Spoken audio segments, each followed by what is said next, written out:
हमारा मल्टीमीटर है। मल्टीमीटर इसलिए कहते हैं ताकि बहुत सारे चीज़ों को एक साथ नापते हैं, इसीलिए उसको मल्टीमीटर कहते हैं। ठीक है, ये जो है इसका प्रोब है। प्रोब से कोई भी चीज़ को नापने के लिए हम प्रोब का इस्तेमाल करते हैं। इसमें पैमाना बहुत सारा चीज़ दिया हुआ है, जैसे आपका वोल्टेज, एम्पियर, ठीक है, फ्रीक्वेंसी, आपका कंटिन्यूटी, रेजिस्टेंस और डीसी वोल्टेज, ये सारा चीज़ नाप सकते हैं। तो नापेंगे कैसे?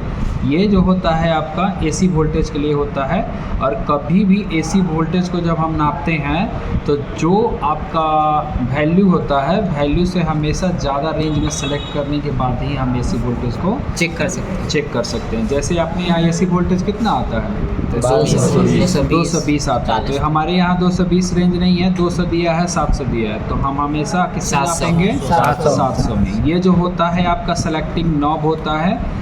जब भी आपको कोई भी पैमाना चेक करना है तो सेलेक्टिंग नॉब, ये वाला ध्यान दीजिएगा, किसके ऊपर सेलेक्ट है आपको वही पैमाना बताएगा। यदि रॉन्ग सिलेक्शन होगा या आप रॉन्ग चेकिंग करेंगे तो पूरा मल्टीमीटर उड़ जाएगा। ठीक है, यस। तो ये सारी चीज़ों का ध्यान दीजिएगा। तो यहाँ 750 वोल्ट एसी नापने के लिए हम करेंगे, कोई भी आपके पास बोर्ड होगा तो उसमें दोनों ही प्रोब लगाओगे तो 750 वोल्ट मान देगा। ठीक है, अब बच गया आपका यहाँ पे क्या चीज़?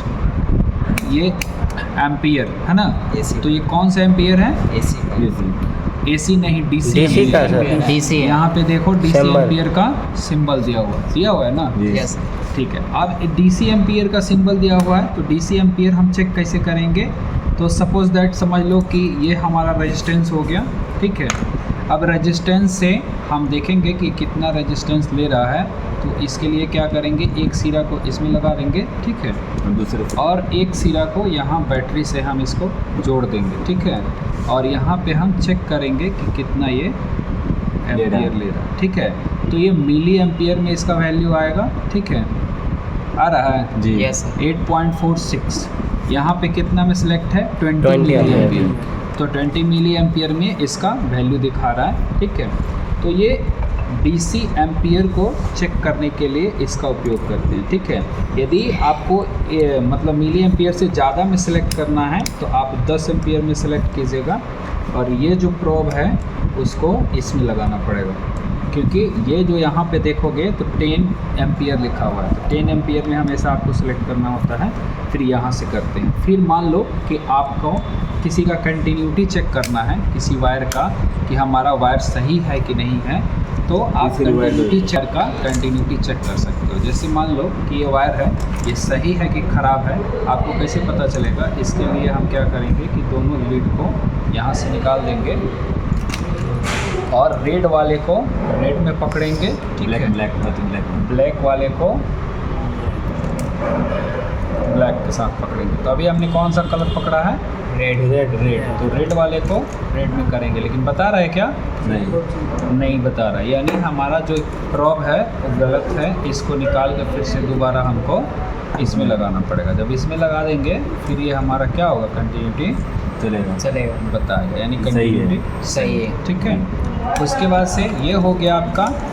अब आपको डीसी वोल्टेज चेक करना है। तो डीसी वोल्टेज आपको कभी भी ध्यान रखिएगा कि सेलेक्टिंग जितना आपको पता है कि डीसी वोल्टेज आ रहा है, उससे हमेशा हाई रेंज में सेलेक्ट कीजिएगा। तो यहाँ पे देखिए डीसी वोल्टेज का कितना दिया हुआ है? 200 मिली एम्पियर से लेके 1000 वोल्टेज तक। आप एम्पियर बोल रहे हैं, 200 मिली वोल्ट से लेकर के 1000 वोल्टेज तक आपको इसमें डीसी वोल्टेज चेक हो जाएगा। तो मान लीजिए सपोज दैट कि ये हमको बैटरी है, ये कितना वोल्ट का है? 9 वोल्ट का होता है। तो हम एक बार चेक कर लेंगे यहाँ पे दोनों प्रोब रख के कि ये कितना वोल्ट होता है। 9 वोल्ट। ये हमारा प्रोब उल्टा लगा हुआ है। ठीक है, तो इसको इसमें रख के हम इसके थ्रू चेक कर लेंगे। 9 वोल्ट बता रहा है। ठीक है, यस। तो ये बैटरी चेक कर सकते हैं। ये बैटरी देखो, ये बैटरी हमको लगता है कि हाईली डिस्चार्ज है। ये आपको कुछ नहीं बताएगा, ये बहुत कम बता रहा है, 1 वोल्ट से भी कम बता रहा है। तो इसको आप मिली में लेके चले जाओ। मिली में लेके जाओगे तो 223 मिली वोल्ट बता रहा है, यानी ये भी थोड़ा सा चार्ज है। इसको चार्ज करेंगे तो ये काम में आ सकता है, ख़राब नहीं हुआ है। यदि ख़राब हो जाएगा ना तो फिर ये आपको कुछ नहीं बताएगा। देखो इसमें भी ऊपर का कोई नोच दिया। ठीक है, तो ये हो गया। ये जो होता है आपका रेजिस्टेंस चेक करने के लिए। जैसे ही मान लो कि ये रेजिस्टेंस है, ये रेजिस्टेंस कितना ओम का है हमको नहीं पता है, तो सिंपल सा लॉजिक है कि आप हमेशा एक पॉइंट पे सेलेक्ट कर लीजिए और यहाँ से चेक करिए इसको।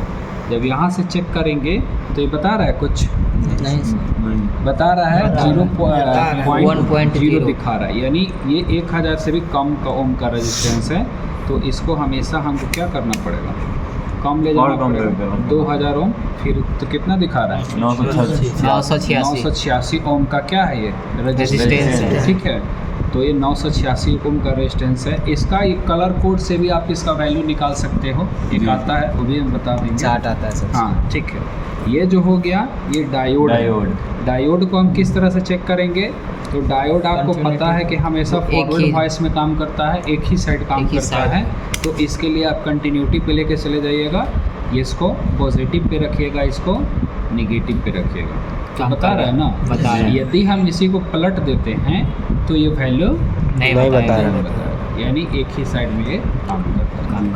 क्लियर है, ठीक है। रही बात कैपेसिटर का, तो इसका वैल्यू हमारा मल्टीमीटर से नहीं आएगा, मल्टीमीटर इसका वैल्यू नहीं बताता है।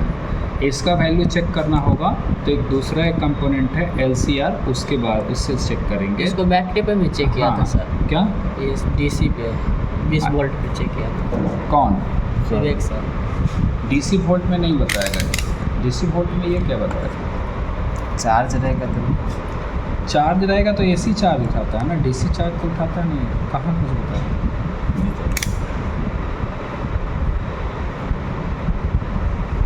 ये हीट कर रहा है, ठीक है। इसको ऐसे हम चेक करते हैं, इसमें DC वोल्टेज में चेक करने का मतलब ही नहीं बनता है। इसका जो चेक किया जाता है वो दूसरे मीटर से चेक किया जाता है। बंद कर दो।